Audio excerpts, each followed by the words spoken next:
Olá, vamos dar início a essa nova temporada do 15 Minutos de Papo com o Sérgio Abranches.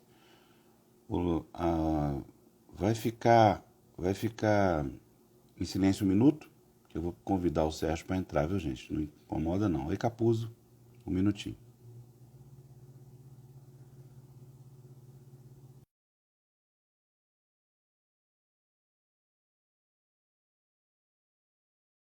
Está convidado? Aceita aí. Oh, aceitou, deu tudo certo. Não foi no computador, organizou tudo certo dessa vez, colocou no silencioso ou não? Tudo bem, Afonso? Vou Boa bem, tarde. Sérgio Abranches. Como vai? Boa tarde. Saudades de você. Desligou o som aí que estava tocando? Tem um som aí, Sérgio. Tá, entrevista aqui do Blinken e da ministra das Relações Exteriores do Reino Unido. Perfeitamente. Então, muito boa tarde, Sérgio Abranches. Vamos dar início a essa nova série que nós hoje vamos começar agora, toda quarta-feira, às 14 horas. Vamos falar sobre temas da atualidade ou sobre o que o Sérgio quiser falar, esse que manda.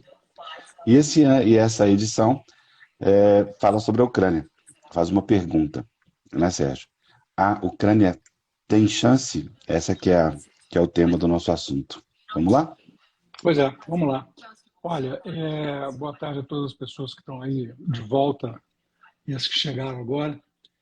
Ah, olha, a Ucrânia não tem nenhuma chance contra as forças russas. Os russos são muito superiores, e eu tive examinando as atitudes da Rússia, né, a tática da Rússia nas guerras contra a Chechênia e, e a mesma ela já voltou, ela está usando agora na Ucrânia a tática que ela usou, por exemplo, para invadir Grozny, a capital da Chechênia, que foi exatamente isso. Ela cercou, manteve sitiada durante vários dias e bombardeou até fazer terra arrasada, expulsando a maior parte dos civis da cidade, e aí ocupou. Quer dizer, você tem uma. Isso faz parte da tradição de guerra da Rússia. O que ela tinha pensado inicialmente era fazer uma entrada rápida, que os ucranianos iam rapidamente se render, que o Zelensky era um presidente muito fraco, e não foi isso que aconteceu. Quer dizer, quem parou a Rússia não foi o Ocidente. Quem parou a Rússia foram os ucranianos. Pararam na marra, na coragem, na bravura, com muito poucos recursos e em desvantagem. Né? E agora, não tem muito que a Ucrânia possa fazer.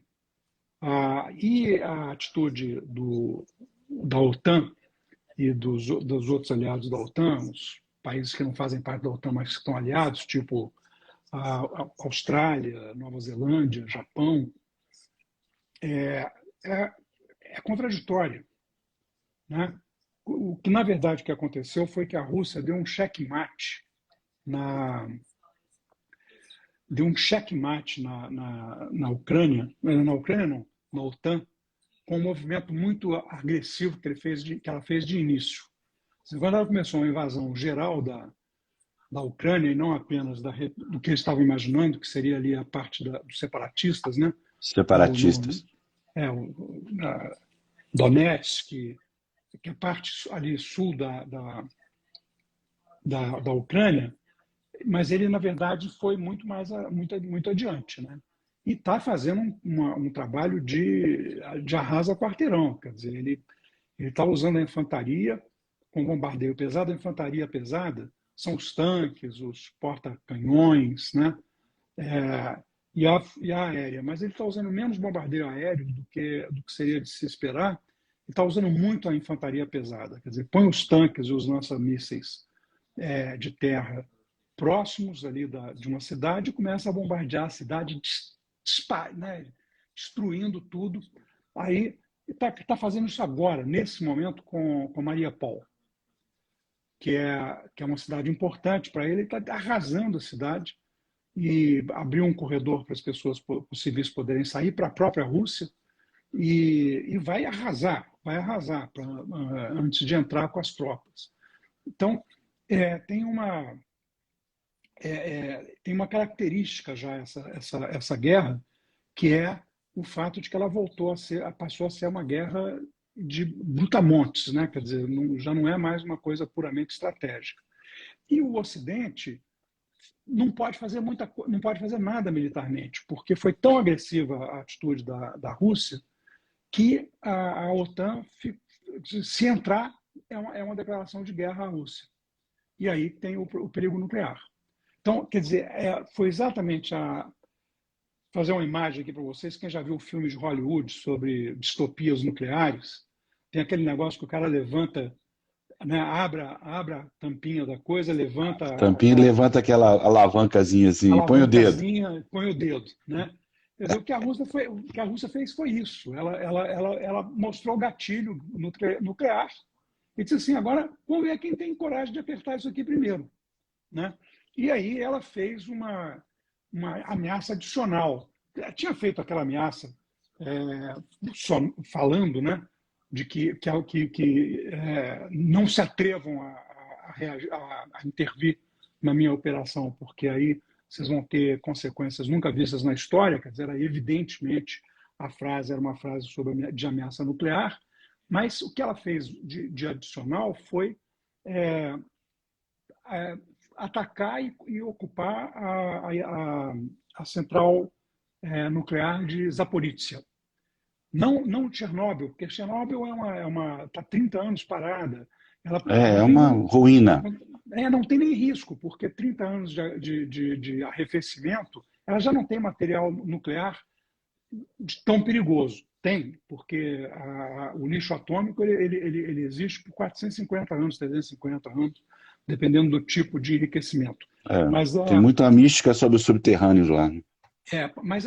a Zaporizhia não. Zaporizhia é uma usina, a maior usina da Europa em funcionamento, ou seja, não só ela tem material nuclear gerando calor para fazer a eletricidade na usina, como ela tem um depósito de lixo nuclear altamente quente, né? Quer dizer, como eles chamam em inglês, hot, altamente enriquecido. Quer dizer, então, porque no ciclo nuclear, depois que você tira o combustível nuclear da usina, ele fica mais enriquecido, ele sai mais enriquecido, então ele sai mais violento. Por isso que você tem que colocar instalações muito poderosas de Deixa eu te fazer uma proteção.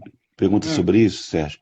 É o seguinte, a gente não tem a exata dimensão das proporções dessa tragédia. A pergunta é muito simples.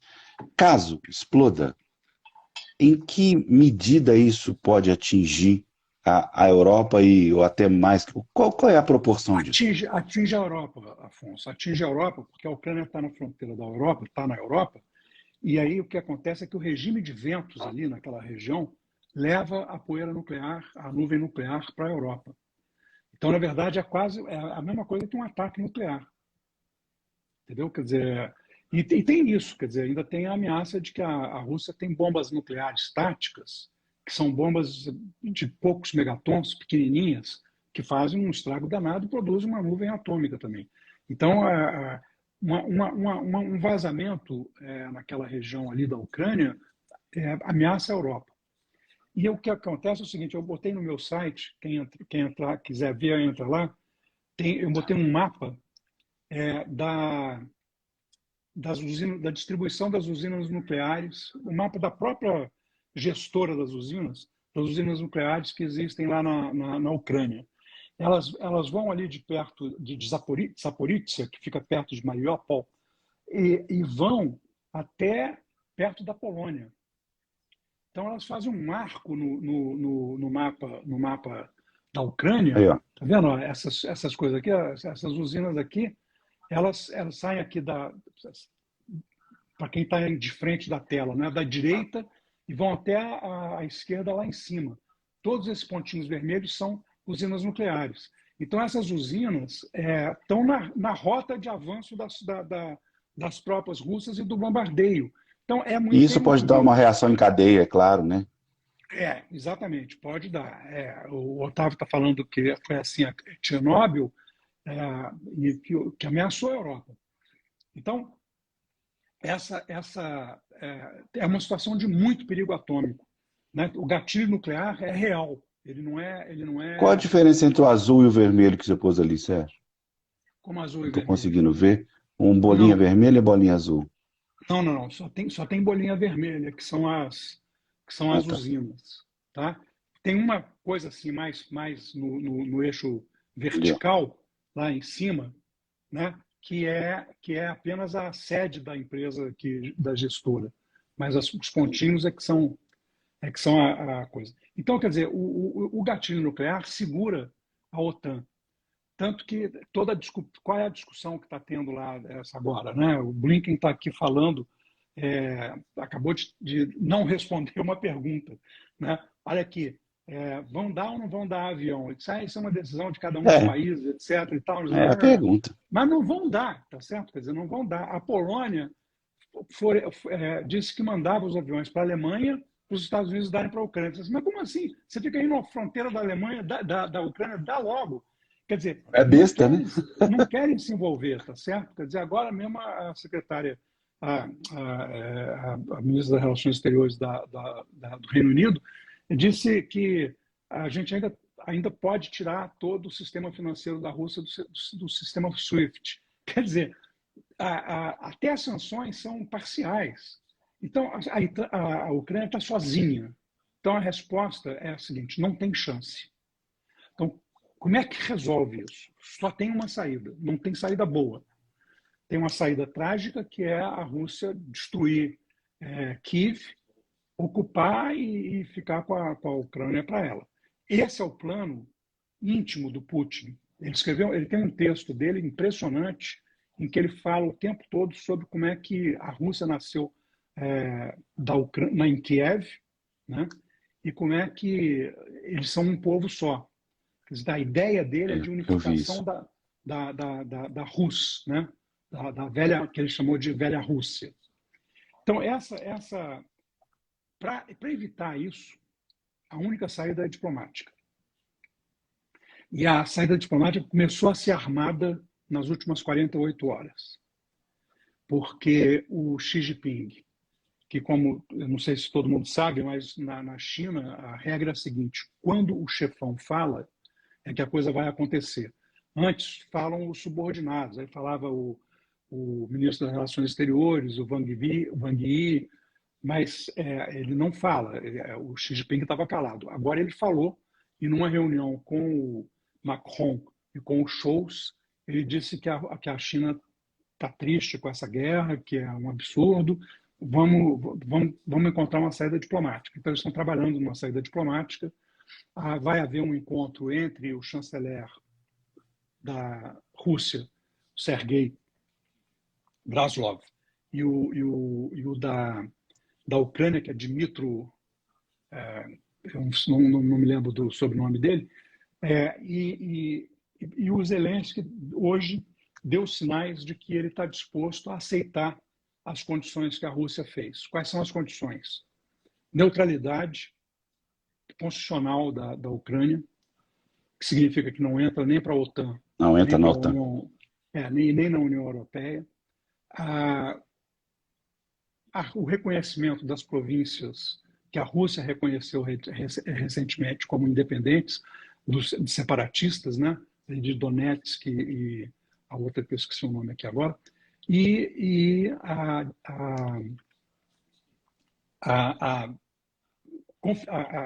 não nuclearização da Ucrânia.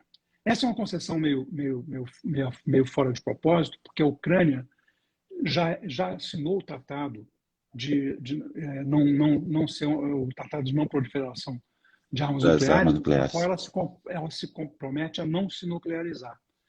Só se a Rússia agora está falando que ela tem que abandonar todas as usinas nucleares, o As que não faz muito usinas. sentido, que não faz muito sentido. Então, isso aí pode produzir mais um acordo e dá para negociar a quantidade de neutralidade que a Ucrânia faria, entendeu? Quer dizer, certamente não OTAN, mas dificilmente mais poderia eventualmente negociar a aceitação de que ela entre para a União Europeia e tal.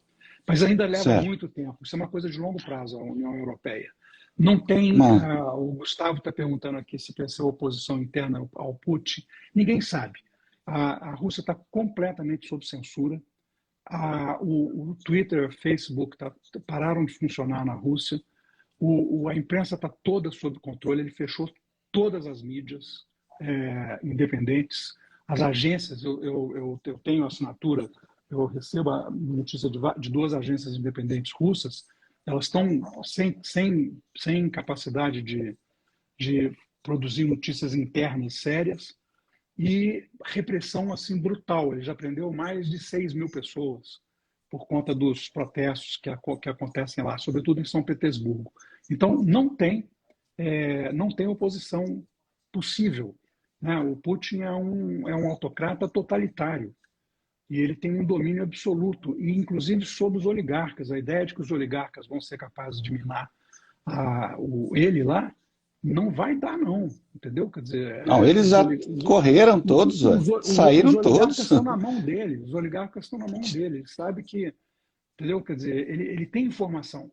Então, é importante ver que não se deve esperar a possibilidade de que o Putin seja desestabilizado. Não acho que essa seja uma solução possível. Pergunta sobre militarização. Eu li no início da guerra que a Ucrânia era o segundo ou terceiro país mais militarizado da Europa. E esse arsenal? É o que está segurando a Rússia, né? E certamente a Rússia vai querer botar algum controle sobre o auxílio militar à Ucrânia. A Ucrânia, de fato, desde 2014, quando foi anexada a Crimeia, que a OTAN e os Estados Unidos, mais precisamente, estão fornecendo armas e armando a Ucrânia para se defender, o que a gente viu que é absurdo, que não faz sentido. A Ucrânia não se defende diante de uma potência muito mais poderosa. Ela resiste, mas não defende, entendeu? Não tem como expulsar a Rússia do território ucraniano. Então, a única solução é diplomática, e a solução diplomática implica em que a Ucrânia vai perder soberania sobre aquela região ali que estava... A Ucrânia é um país muito dividido. Né? Ele não essa unanimidade toda que a gente está vendo agora tem a ver com a guerra. A invasão russa produziu uma inédita união do povo ucraniano em torno de um sujeito medíocre, que ninguém gostava dele, né? Ele foi eleito por acaso É mais um governante incidental, Sérgio? Cara, ele deixou de ser na guerra. O que aconteceu com o Zelensky? É uma dessas coisas assim, o incidental às vezes sai para o bem. Né? O Zelensky é um ator que foi eleito da mesma forma que a personagem que ele criou, que era um professor de história, que os alunos viralizam uma aula que ele deu sobre corrupção na Ucrânia, e aí ele se lança candidato a presidente e ganha, e vira presidente. Esse era o programa que o Zelensky tinha na televisão antes de se candidatar. Aí resolveu se candidatar, votou o nome do partido dele com o nome do programa dele e se elegeu. Bom, se elegeu no segundo turno com 73% dos votos. E não sabia o que fazer ali, quer dizer, era exatamente o personagem dele, entendeu? Quer dizer, perdido na direção, no governo para o qual ele tinha sido eleito incidentalmente. Aí vem a guerra. E aí veja que coisa. Você tem um sujeito que é um bom ator, tem domínio perfeito da linguagem corporal e da linguagem facial e do uso da voz. Ele encarna um personagem de um herói da resistência, né? E tem uma coragem absurda. E aí ele virou herói. Aí ele virou um líder. Quer dizer, ele na verdade, o que fez o Zelensky se transformar nesse líder que ele é hoje foi a guerra. Tem uma declaração que ele deu outro dia, muito engraçada, ele fala assim, pois você vê, né, que coisa. Antes eu tentava ligar para os governantes da OTAN esperava uma semana e, às vezes, quando eles respondiam, não falava com o presidente nem com o primeiro-ministro, falava com um assessor e tal. Agora eu pego o telefone e ligo direto, falo com todos eles. Entendeu? Quer dizer, uma coisa... Ele se fez líder na guerra por causa disso. Que você pegou um cara que tinha o físico de role, sabia, né, sabe falar diante das câmeras, passar segurança, coragem, desespero. É um ator interpretando um papel de um presidente que está em guerra e que tem uma coragem absurda. Aí é real, que tem uma coragem absurda, né? Quer dizer, ele sai para a rua, mostra que ele não fugiu, etc. Então, na verdade, o Zelensky sai muito fortalecido dessa guerra. Pois é, Uma nesse coisa cenário, qual que trágica será da o cenário humanidade. pós-guerra? Você imagina, por exemplo, com a própria situação do Zelensky, qual é o cenário que você desenha pós-guerra? Eu acho que o Zelensky ele conquistou credibilidade e popularidade hoje para ser o grande artífice da reconstrução ucraniana. Né? E eu espero que, por outro lado, quer dizer, seja capaz de conter o avanço da Rússia com esse compromisso aí de paz que eles vão negociar. Porque, senão, a gente... Vai virar uma república da Rússia e ponto, né? Pois é. E uma coisa sempre perigosa, porque muito na fronteira da Europa, né? Então, interessa a todo mundo. A China não tem o menor interesse nessa guerra. Aliás, eu já vinha sabendo disso por conta da questão. A China tem um plano de integrar mais economicamente a Eurásia toda. Então, essa guerra atrapalha essa tentativa dela. E hoje o Otávio, que está aqui conosco, me mostrou uma informação que eu não tinha levado em consideração. Eu tinha visto o avanço da China comprando terras na África, comprando terras em áreas de exploração petrolífera. Mas ela comprou muita terra também agricultável na Ucrânia. Então, ela é proprietária de terra na Ucrânia, a China, que está ameaçada de Então, ser não destruída. interessa dessa guerra, Não né? interessa, né? Então, ela vai se empenhar em convencer o Putin. E o Putin, por sua vez, ficou mais dependente da China economicamente. Então, a China tem Isolado, né? a China tem leverage, tem capacidade, tem recursos para ajudar a resolver essa guerra. Eu estou com uma certa expectativa de que provavelmente a gente tenha notícias de cessar-fogo mais permanente ainda essa semana, até o final da semana. Tá se intensificando o trabalho diplomático. Os sinais, os corredores humanitários estão funcionando, e isso é um bom sinal, porque mostra que a Rússia está cumprindo a sua palavra, e a Rússia está cumprindo a palavra dela, mal que mal. De qualquer forma, significa que a Rússia também não está muito interessada em levar essa guerra por muito tempo. Ela não está interessada em fazer uma Chechênia, ficar 2 anos lá bombardeando, destruindo, etc. Então, o Alepo, né? Então, eu acho que pode ser que realmente a coisa se resolva. Agora, só uma última frase para terminar, gente. O backlash no mundo já está contratado. Vamos ter mais inflação, mais recessão, mais problemas, entendeu? Quer dizer, porque as sanções vão ter que ser retiradas, uma parte delas deve ser retirada no acordo, mas a outra vai se manter. E, de qualquer forma, vejam só o que aconteceu. Nós tínhamos a pandemia que tinha promovido uma disrupção nas cadeias de fornecimento, a indústria automobilística, de celular, de computador sem chip, por causa do problema da interrupção da cadeia de suprimento, né? E várias outras, cadeias agrícolas e tal. E aí agora vem a guerra da Ucrânia e essas sanções, e afeta de novo, outra vez, as cadeias de suprimento. Então, não vai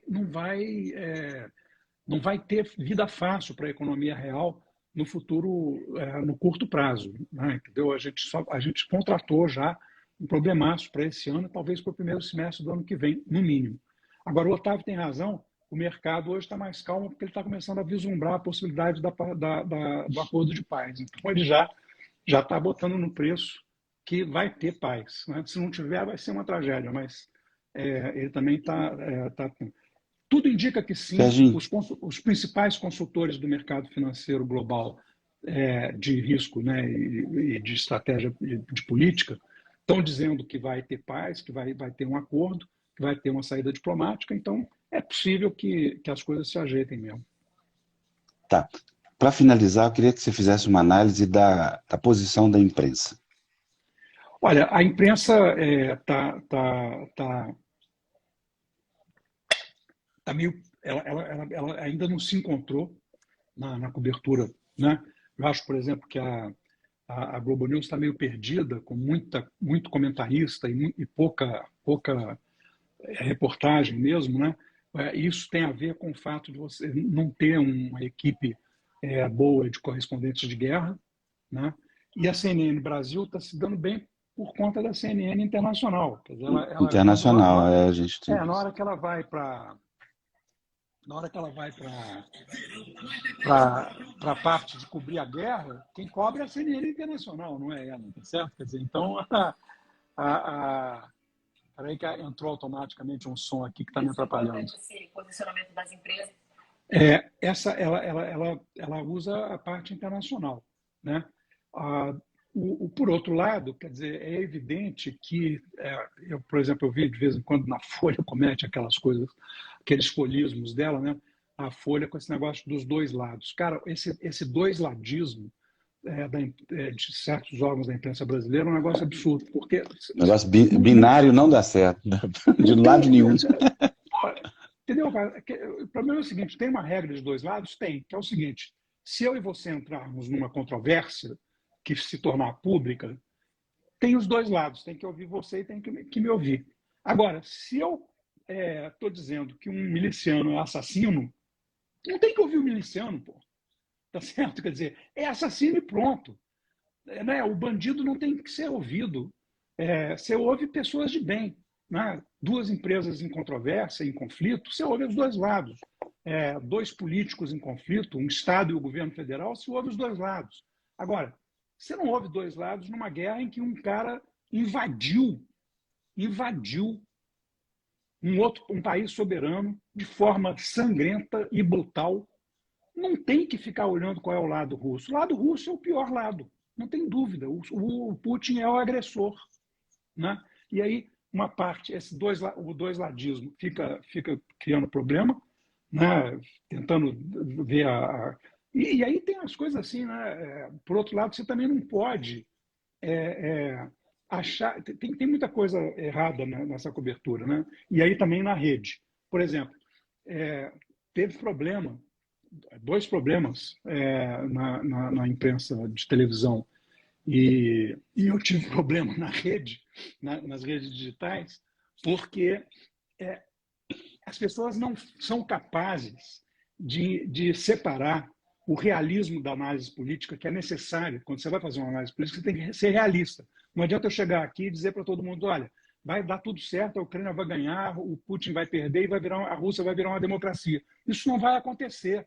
Não quer dizer que eu não deseje, né? Quer dizer, mas não vai acontecer. Quer dizer, aí que você fala que, olha, todo o problema começou quando a OTAN avançou sobre o território da antiga União Soviética e começou a ameaçar as fronteiras da Rússia. É verdade, tá certo? Quer dizer, mas isso é análise realista. Não significa que a gente não seja a favor da Rússia quando você faz um realismo, entendeu?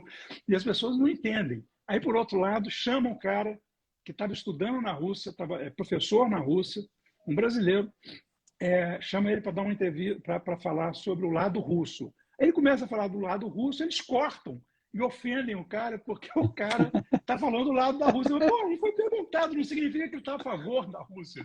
Né? Então tem muito problema que precisa ser resolvido nessa história.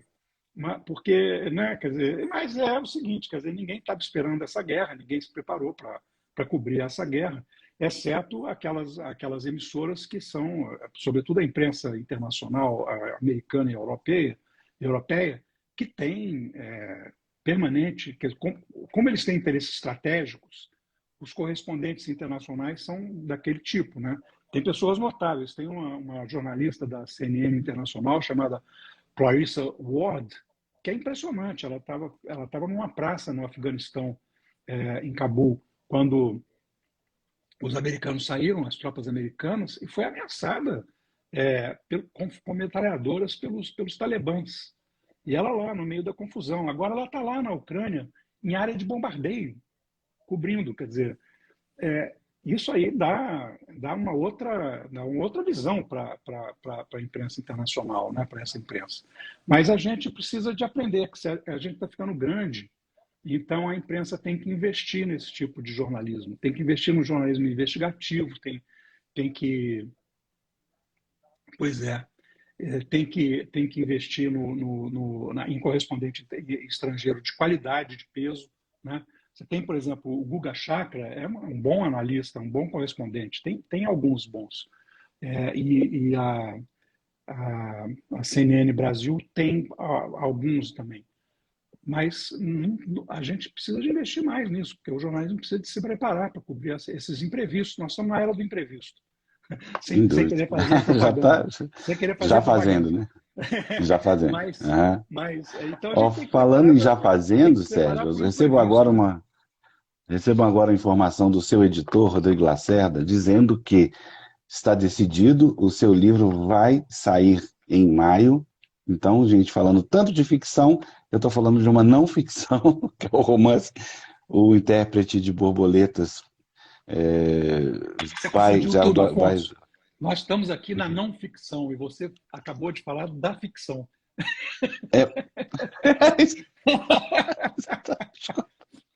Você está vendo, ó? Tá vendo? É que você sentar amanhã, então o cara vai ficando debilitado, tadinho. Depois da manhã você pode falar o que você quiser. Então vai em maio, O Intérprete de Borboleta, livro de ficção, romance do Sérgio Abrantes pela Editora Record, vai ser lançado possivelmente no Flieraxá. Ou antes, ou onde você quiser, a gente combina. Fica com esse encerramento, com esse convite a todos, que daqui a pouquinho tem livro novo do Sérgio. Obrigado, Sérgio. Obrigado a vocês. Até quarta-feira que vem. Ou edição extraordinária se tiver o acordo de paz. Né? É isso que eu queria te falar, se rolar o acordo. Agora, só para encerrar, é possível a Rússia devolver uma certa democracia se o acordo for bem feito, costurado, etc.? Eu acho que com o acordo não tem a ideia de mudar o regime ucraniano. Isso que eu queria saber. Aliás, a Rússia já tinha, o Putin já tinha abandonado essa parte na lista de concessões que ele começou a fazer no início da guerra e depois isso já desapareceu. O Zelensky fica e não tem problema. Beleza. Então tá. Beijo, Sérgio. Muito obrigado por essa gentileza sua. Tchau, tchau. Tchau, tchau. Até já.